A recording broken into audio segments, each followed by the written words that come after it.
E a gente já começa com um assunto que, infelizmente, muita gente conhece, que é a depressão.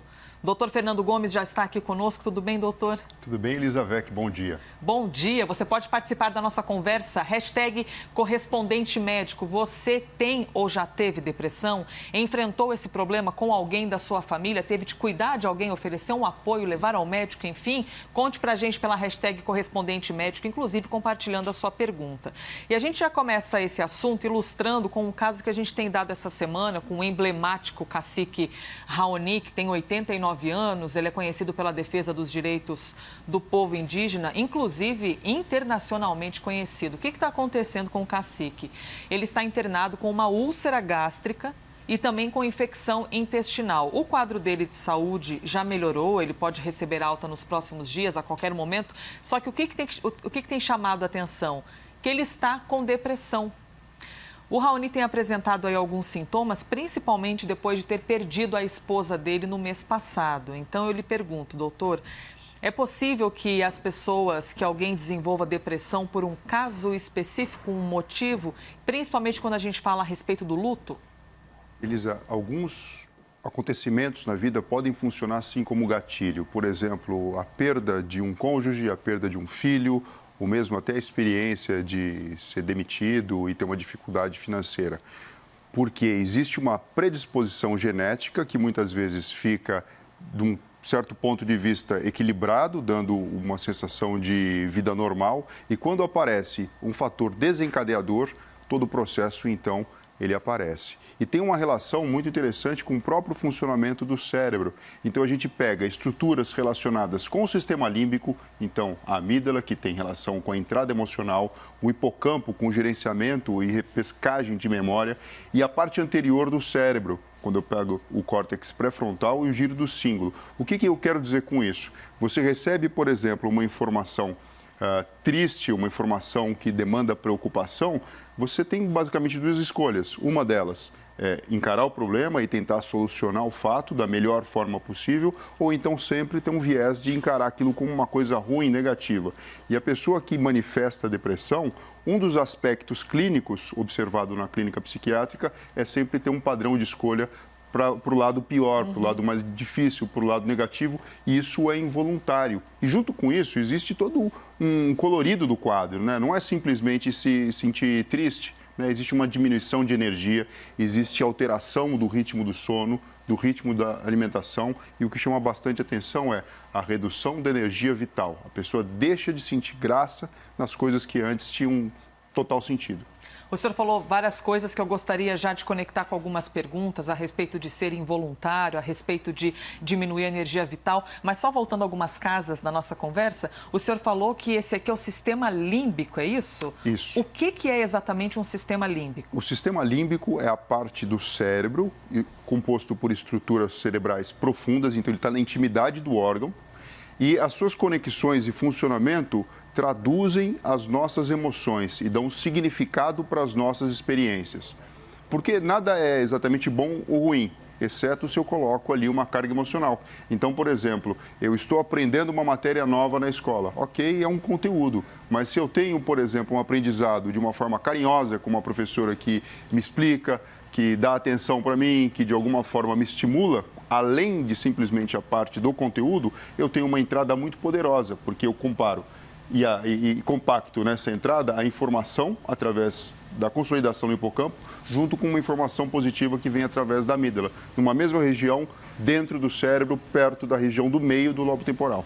Doutor Fernando, até gostaria de aproveitar esse momento para a gente tirar algumas crenças, né? Deixar de pensar que depressão é bobeira, porque tem muita gente que vê alguém triste e logo já se projeta na outra pessoa, pensando, não, se eu fui capaz de enfrentar o meu problema de maneira tão forte, com tanta disposição, que bobeira, que fraqueza. Por que as pessoas, primeiro, quando identificam o problema do outro, logo já fazem aquela comparação, né? Já usam a sua própria experiência para comparar o outro e mais, sempre diminuindo o outro, como se estar depressivo fosse um cenário de fraqueza. Existe um grande preconceito em relação às doenças da mente, né? Tempos atrás, não mais agora, mas tempos atrás, a pessoa está deprimida, era sinal de fraqueza. E ninguém entendia, porque você olha no aspecto físico da pessoa e ela está funcionando, está tudo bem. Você não vê um machucado, você não vê uma ferida, mas na verdade a pessoa pode estar, inclusive, eu vou usar uma expressão, tá sangrando por dentro. Então, assim, não é um sinal de fraqueza. E hoje em dia a gente entende isso. E a depressão, ela acaba sendo, quando ela tem uma evolução muito grave, uma porta de entrada para um desfecho muito pior, que acaba sendo o suicídio. Então, preocupa muito a gente da área da saúde essa questão. Primeiro, e não negligenciar, não simplesmente banalizar e achar que aquilo é uma simples tristeza. Aquilo não é sinal de fraqueza, existe diagnóstico, existe tratamento específico junto com os profissionais da psiquiatria e da psicologia e a gente precisa, na verdade, ter um olhar diferente para isso. Participe da nossa conversa com a hashtag Correspondente Médico, trazendo as suas impressões a respeito da doença. O que você costuma ouvir muito dos outros, que não é algo legal e as pessoas costumam fazendo? Por exemplo, quero trazer um olhar crítico aqui para compartilhar com o Dr. Fernando Gomes, de quando alguém vê uma pessoa que está triste, está mal, mas muito mais que isso, está com depressão, fala assim, mas você tem emprego, mas você tem filhos tão lindos, você tem saúde, que bobeira. Por que é errado falar isso para alguém que está com depressão? Existe uma tendência da gente querer ajudar as pessoas, né? Então, quem está mais próximo e percebe que a energia da pessoa não está muito boa, você começa a dar para ela elementos para que ela possa construir um fortalecimento mental. Então, isso acaba sendo intuitivo. Todo mundo faz isso. Só que depois que você conhece melhor a pessoa e percebe que aquilo realmente não é normal, e você nota que a pessoa mudou, o padrão de funcionamento do dia a dia dela, do comportamento está diferente, o melhor a fazer é encorajar a pessoa ou, junto com ela, procurar um profissional da área da saúde.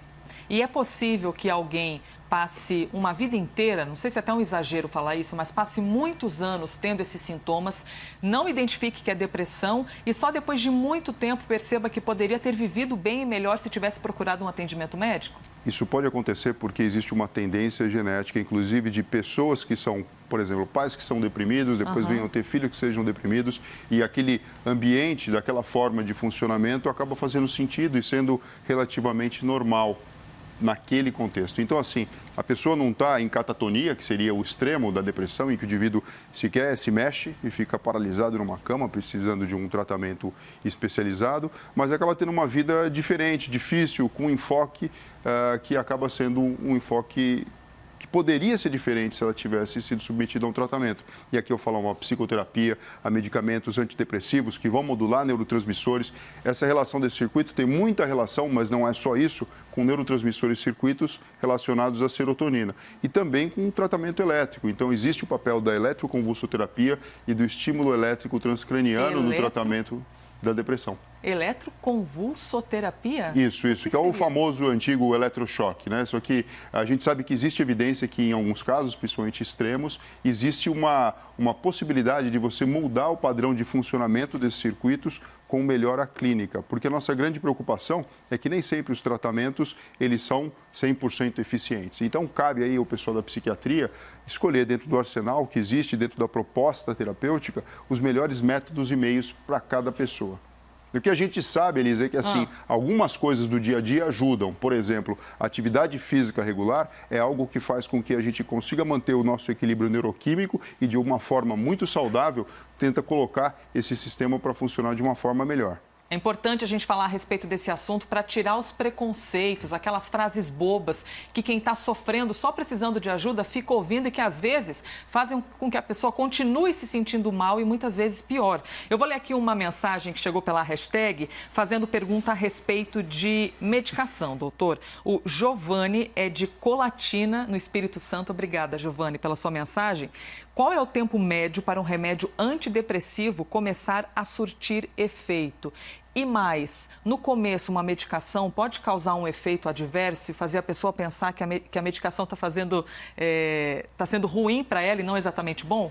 Elisa, é o seguinte, quando você começa um tratamento com um psiquiatra e ele passa um antidepressivo, existem diversos critérios de escolha para que tipo de antidepressivo o profissional vai indicar para aquele paciente e existem motivos. De fato, existem efeitos colaterais e, de fato, nesse início, o paciente precisa ser monitorado. Geralmente, os tratamentos para depressão com antidepressivo começam a surtir efeito depois de 3 a 4 semanas. E eles acabam sendo potencializados quando o indivíduo associa na vida dele atividade E a gente fala da atividade física porque é uma coisa que tem uma relação direta com a nossa condição de ser humano, de planeta, de aparelho ósseo-muscular, de aumento de frequência cardíaca, aparelho cardiovascular e coisas assim. E muitas vezes esse tratamento é um tratamento prolongado, porque o que a gente faz é interferir no funcionamento elétrico e na comunicação entre os neurônios. Então, por exemplo, um inibidor da recaptação da serotonina, que é um neurotransmissor, que é uma substância liberada na pontinha de um neurônio que vai sinalizar o próximo, ele faz com que, durante mais tempo, nessa comunicação chamada sinapse, esse neurotransmissor fique viável. Isso faz com que, lenta e progressivamente, esse sistema seja estimulado a funcionar de uma forma diferente. Agora, isso não acontece de um dia para o outro, né? Isso tem um tempinho. Não é uma mágica. Isso, é um processo. A gente pode um dia fazer aqui, trazer um tema só a respeito de medicação, para explicar como é que funciona no nosso corpo? Pode ser, doutor? Pode ser, combinadíssimo. Porque esse assunto é ótimo e com toda certeza chama a atenção de muita gente. O nosso próximo tema ainda tem ali uma conexão, porque ainda fala a respeito de sintomas, o que a gente sente, ainda mais num momento como esse, com mais de 2 milhões de casos de Covid-19 no Brasil, cresce a preocupação com a saúde mental, principalmente dessas pessoas aqui, os profissionais que estão ali como nossos heróis, né? Vamos falar a verdade? Que é quem está na linha de frente no combate ao novo coronavírus. Entre eles tem médicos, enfermeiros, também os professores, os policiais, poxa vida, que estão sempre nas ruas defendendo ali, assegurando a nossa vida. E os jornalistas também, que somos ali, fazemos parte do grupo de trabalho essencial. A tendência é que esses profissionais desenvolvam a chamada síndrome de burnout. E eu lhe pergunto, doutor, essa palavra que não era muito dita antigamente e agora ela tem feito mais parte, né? Ainda bem, acesso à informação para a gente esclarecer melhor alguns assuntos. O que é, afinal, a síndrome de burnout? A síndrome de burnout foi descrita na década de 70 por um psiquiatra nova-iorquino e, basicamente, o que ela significa é uma síndrome relacionada ao esgotamento profissional. Então, profissões que demandam uma performance muito grande do indivíduo envolvido, com metas que precisem de muito esforço e muitas vezes até o próprio comprometimento da pessoa com aquilo, acabam representando profissões ou atividade laborativa de risco para isso. É lógico que tudo tem um bom senso e um bom termo. A gente tem a nossa amiga e colega Isabela Camargo, que inclusive lançou um livro essa semana, dá um tempo, que Sim. ela teve essa experiência, ela fez o tratamento, ela melhorou e, por sorte nossa, aqui no país, alguém está falando sobre isso de uma forma mais aberta e que é extremamente importante. Porque tempos atrás se achava, assim como depressão, é frescura, o cara não quer trabalhar e acaba... E não é isso. Existe um envolvimento profundo da pessoa com aquela causa, muitas vezes misturando toda a sua motivação com aquilo, e sintomas e sinais em diversas esferas da vida da pessoa aparecem. Por exemplo, a gente fez aqui um esquema de um diamante. A vida da gente é um diamante, né? Vale muito, né? E é bom que a gente se trate assim mesmo, né? Preservando o nosso corpo e o acesso à informação. Achei tão interessante o senhor citar a Isabela Camargo, jornalista, porque ela fez com que a gente pudesse ter acesso à informação e deve ter ajudado tanta gente falando sobre esse assunto, até porque muita gente, às vezes, tem ou tinha, nem sabia e nem tinha buscado tratamento. Então, que bom podermos esclarecer.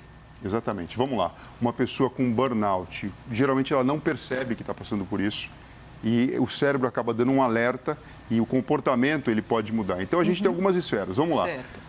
O indivíduo pode ter sintomas físicos, como passar a ter dor de cabeça, dor no corpo, cansaço, alterações do próprio funcionamento do aparelho digestivo, então diarreia, intestino preso, dor de estômago. Até então, parece que é alguma coisa que... Comi algo e não deu certo, isso, e na verdade pode ser um excesso. E conforme a coisa progride, alterações de performance mental, então diminuição da concentração, alteração da memória, sensação de apagão, lapso de memória. Então, por exemplo, você está aqui, tem que falar uma coisa, puxa, o que eu tinha que falar mesmo? De vez em quando isso acontece, mas isso não é comum acontecer com muita frequência. Ou então, por exemplo, um profissional da saúde, muita gente está em situação de risco em relação a isso, saúde mental eu estou falando. Então, está tão envolvido no processo que chega uma hora que a pessoa tem dificuldade de fazer um diagnóstico, de estabelecer um tratamento. Algo que antes era fácil e normal, de repente, torna-se um pouco complicado. Seria isso? Exato, exato. Na emoção, pode abrir espaço para diagnósticos e manifestação clínica de doenças mesmo, como ansiedade e depressão. Baixa autoestima, então a pessoa que antes fazia aquilo com muito louvor, com muita tranquilidade, ela se sente talvez incapaz ou não tão boa assim, apesar de muitas vezes estar mandando super bem. E o comportamento, ele pode ser visto pelos colegas ou por quem está perto e a própria pessoa perceber ou não, né? Então, isolamento, uma mudança de padrão de relacionamento com mais agressividade ou então mesmo irritabilidade. Isso aqui pode interferir também em outras coisas, né? Como o padrão do sono, como o padrão alimentar. E a energia da pessoa ela vai ficando simplesmente focada naquilo, as coisas não andam bem. É um alerta do cérebro dizendo, olha, alto lá, a gente precisa reconhecer que isso é um problema e a gente vai precisar fazer alguma coisa. Então, é mudar esse estilo de vida e tem tratamento específico para isso, Elisa. Hashtag correspondente médico, você tem alguma dúvida a respeito da síndrome de burnout? Quer mandar sua pergunta? Aproveite esse momento. Eu estou aqui com o Twitter aberto, vendo todas as perguntas que chegam. Dentro do possível, eu vou compartilhando com o doutor. Qual que é a diferença entre estafa e burnout? Então, estafa ou estresse podem estar presentes dentro da manifestação clínica do burnout. O detalhe é que o burnout ele é um pouquinho mais profundo, porque você imagina, se você pega um estudante que está se preparando de uma forma muito intensa, por exemplo, para um vestibular, pode acontecer de, se ele não gerenciar direito todo o processo que ele está passando, não só mental, mas físico também, de ele entrar num processo de estafa, de cansaço extremo e precisar descansar, tirar alguns dias para sair daquele processo. A pessoa com burnout, ela vai além. Então, além desse estresse crônico, dessa alteração, que acaba tendo também uma alteração neuroquímica, então a gente fala de ciclo vigília-sono, fala de uma liberação mais acentuada de cortisol, que acaba sendo um anti-inflamatório hormonal, isso diferencia. Então, não é simplesmente um cansaço extremo, existe uma situação mais complexa que está acontecendo dentro do cérebro, inclusive com alteração do ritmo circadiano. Eu tenho aqui uma pergunta para compartilhar com o senhor da rede social, mas eu quero lhe perguntar a respeito do departamento de RH das empresas. Por que eu digo isso? O que alguém que trabalha no RH deve observar em seus funcionários? Porque muitas vezes a pessoa está tão sobrecarregada que não consegue observar isso. Então, quais são os sintomas que geralmente são mais vibrantes em alguém a ponto do próprio RH observar, poxa vida, esse ser humano não vai bem e eu como RH, como representante do RH, preciso intervir? Você consegue perceber que a performance do indivíduo, ela mudou. Então, a pessoa está diferente. A pessoa está diferente. O comportamento e o relacionamento com os colegas mudou também. Então, olha só, existe uma tendência a ter uma resposta mais bruta, que pode ser verbal, pode ser física, mais irritadiça.